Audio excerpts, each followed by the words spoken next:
a brief background on Director Hildret. On January 19, 2011, President Obama appointed Director Susan Hildret to be the Director of the Institute of Museum and Library Services. Director Hildret has been the City Librarian in Seattle for the past 2 years. Her nomination to her new post was confirmed by the U.S. Senate by unanimous consent, so I know our senators voted for it, so we don't have to worry about that. On December 22, 2010, before moving to Seattle, Director Hildret served for 5 years as California State Librarian, a position to which she was appointed by Governor Arnold Schwarzenegger. Is he really good?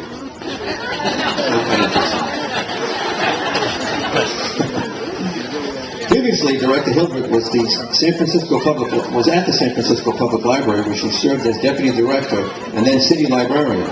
Her background also includes 5 years as Deputy Director at the Sacramento Public Library, several years as the Placer County's head librarian, and 4 years as the Library Director for the Bennica Public Library, all in California. She began her career as a branch librarian at the Edison Township Library in New Jersey. Director Hildret was active in the American Library Association, serving as president of the Public Library Association in 2006. She has a master's degree in library science from the State University of New York at Albany, a master's degree in business administration from Rutgers University, and a Bachelor of Arts cum laude from Syracuse University. Ladies and gentlemen, it gives me great honor and pleasure to introduce the Director for the United States of America for Libraries and Museums, Director Susan Hildret.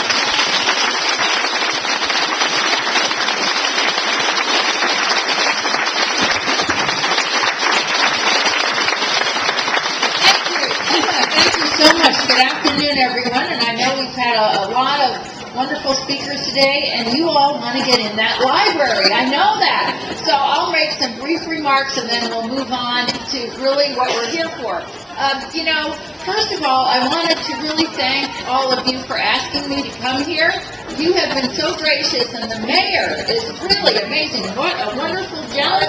He's a great mayor.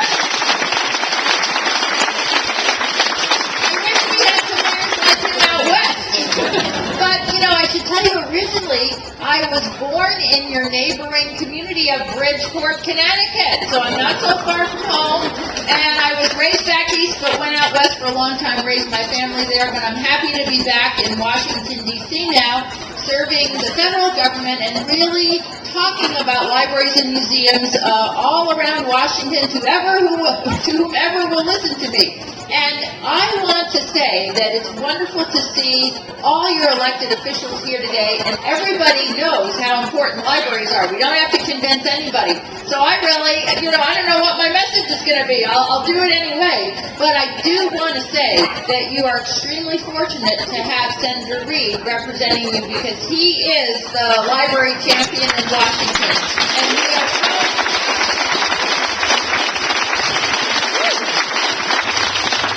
I know all our elected officials support us, but Senator Reed in particular made an effort to reauthorize the legislation that's on the books to make sure the Institute of Museum and Library Services, where I work, will be in place. And that's a big, long title. What does somebody do that has a title like that? What we really do is that we take care of all the federal money for libraries and museums in the United States, and we distribute it to our state libraries, and you get some of that money here in Rhode Island, and also we have a lot of competitive opportunities, and I'll be talking with your library staff about that, your director, and hopefully we'll be able to help you out in many different ways. But it's just really great for me to be here today, because I have to tell you, I worked in libraries for more years than I want to count, at least 35 years, and many people weren't even born then. But I usually work in libraries, so now I'm in a big office building in Washington, D.C., and I have to make a point to go to the library. So for me to be here at a real live library, it's like a holiday for me. It was great to come, and I'm happy to be in the real world. And I am just astounded at the support your community has for this library. It really warms my heart and helps me know that what I'm doing is good work. And making sure that libraries stay relevant and continue in our community. I'm so impressed with the support you had on your ballot measure. It was wonderful to see that, and it shows that you all know how important libraries are. And to see the meeting rooms, the study rooms, the children's room, you wanted it and you got it.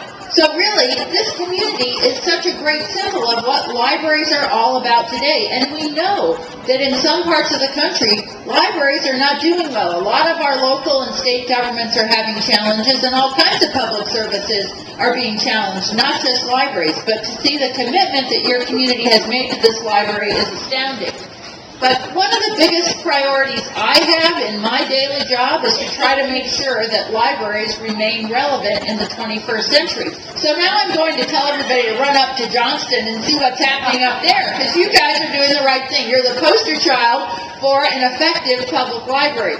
And I'm just going to talk about a few things, and I think you can already see here in Johnston that these things are happening in your community. So I have to really praise you for your foresight and community dedication. But how do we make sure that libraries remain relevant in all of our communities?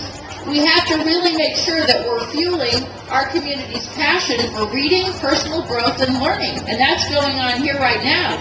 We want to build our communities around books, all kinds of books. And don't worry about the format. Is it an e-book? Is it a DVD? Is it an audiobook? Don't worry about that. It's all about dealing with content and dealing with reading. That's what's important.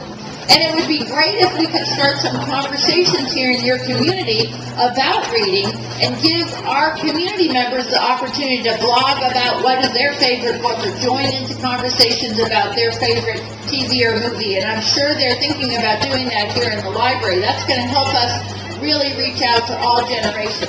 We also want to strengthen and continue the library's dedication to education of all ages. But here you are in a fabulous location between the middle school and the high school. I mean, it is just a great location. You're going to have so much of an opportunity to work with your students. I'm excited to see how that works out. I'm sure after school it'll get a little hectic sometimes. But older folks come in the morning. I would just say that. You know, I don't, not to be, you have to pick your time when you want to come. And you'll know there'll be quieter times and there'll be noisier times. But the fact is, a noisy library is one that people love and they're using. So the libraries are not shush-shush anymore. I hope you don't have any shush policies in that library, because I want to see it active and well used. I'm sure it will be.